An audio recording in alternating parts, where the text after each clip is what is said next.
बच्चों, आज का टॉपिक है ओरिजिन ऑफ चार्ज।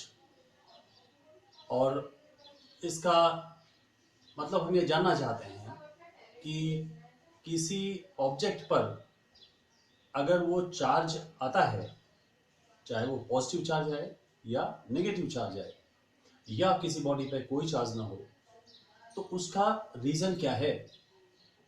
और इस रीज़न को हम एक्सप्लेन करेंगे through atomic model of electrification.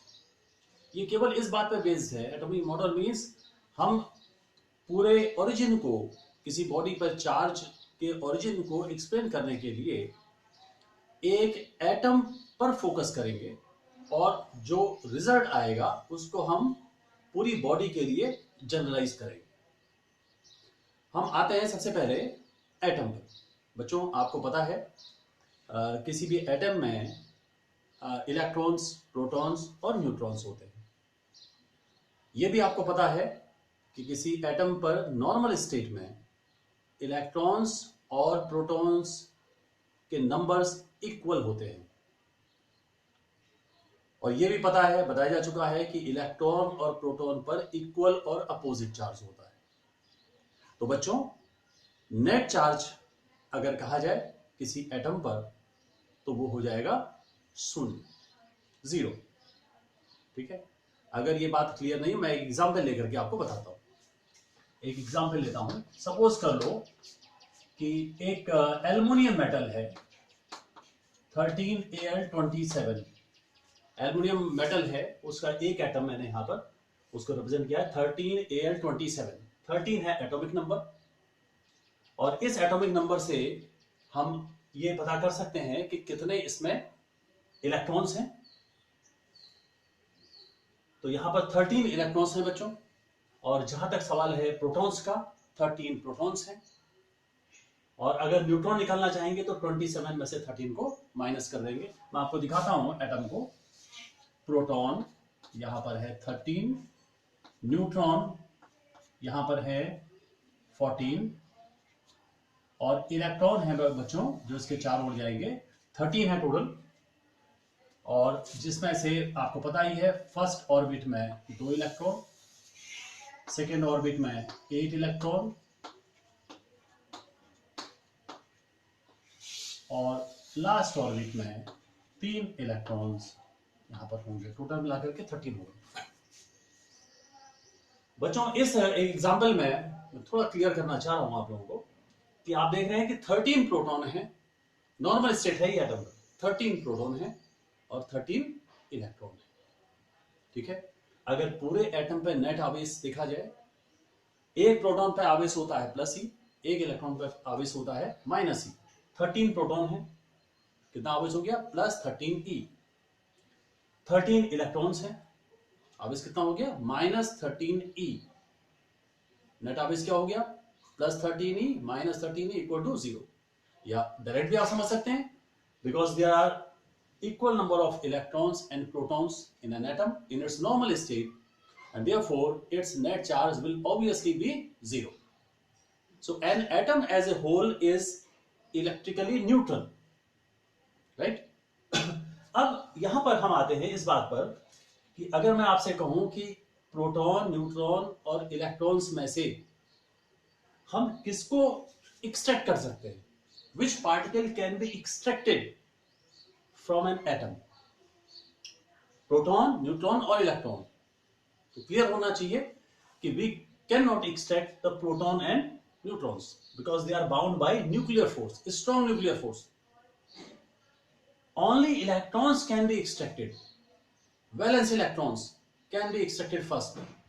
So only electrons can be extracted from this atom. Now let first one electron is extracted from this atom. If you extract one electron, यहां से आप एक electron को निकाल दो, बाहर कर दो। अगर आप बाहर कर देते हो इस इलेक्ट्रॉन को, तो नेट आवेश कितना हो जाएगा बच्चों? 13 इलेक्ट्रॉन थे, 13 प्रोटॉन थे। 13 इलेक्ट्रॉन का चार्ज 13 प्रोटॉन के चार्ज को बैलेंस कर रहा था। एक इलेक्ट्रॉन आपने कम कर दिया, तो यानी कि एक प्रोटॉन एक्स्ट्रा पड़ गया, यानी कि आवेश आ जाएगा प्लस ई। या ऐसे भी समझ सकते हैं आप कि ये इलेक्ट्रॉन आपने निकाला, तो इलेक्ट्रॉन की संख्या कितनी हो गई बच्चों? इलेक्ट्रॉन की संख्या हो गई 12, यानी कि -12 ई। प्रोटॉन कितने हैं 13 प्लस 13 तो प्लस 13 माइनस 12 भी कितना आवेश हो गया प्लस ही। Similarly if we extract one more electron, एक इलेक्ट्रॉन और निकाल दें आप बाहर करके, तो आवेश कितना हो जाएगा बच्चों प्लस 2e। अगर आप 3 इलेक्ट्रॉन निकाल देते हैं प्लस 3e। इसी तरीके से जितने इलेक्ट्रॉन आप निकालते जाएंगे उतना e टाइम्स आवेश चार्ज इस पर आएगा। ठीक है, इसी तरीके से अगर मैं कहूं कि यहां पर ये नॉर्मल स्टेट में था एटम मान लो, और इलेक्ट्रॉन बाहर से दिया जाए, अगर मैं बाहर से इलेक्ट्रॉन देता हूं इसको, तो इस पर एटम पर नेट आवेश कितना आ जाएगा बच्चों, तब आवेश आ जाएगा -e एक इलेक्ट्रॉन देने पर बाहर से। नॉर्मल स्टेट में सारे इलेक्ट्रॉन है और मैंने एक इलेक्ट्रॉन बाहर से दे दिया, तो टोटल इलेक्ट्रॉन कितने हो गए 14 इलेक्ट्रॉन मींस -14e, और प्रोटॉन पर प्लस ई चार्ज तो प्लस 13e, तो -14e प्लस 13e कितना हो गया -e charge. When one electron is given to an atom in its normal state, it gets negative charge, -e. Similarly, if 2 electrons are given, then -2e, -3e, -4e, and so on. बच्चों ये मैंने एक atom को focus करते हुए ये बातें मैंने इस रेफरेंस में बताई। Now we can generalize this atomic model for the whole substance. Now, if an object gets positively charged, suppose, then it would mean that electrons are being extracted from it. If 100 electrons are extracted from the body, then it gets plus 100e. Similarly, if a body is negatively charged, it means that the electrons are given to the body. That's why it is getting negative charge. And it also have the meaning that only the transfer of electrons are responsible for charging a body. केवल electrons ही responsible हैं किसी body के charge होने के लिए।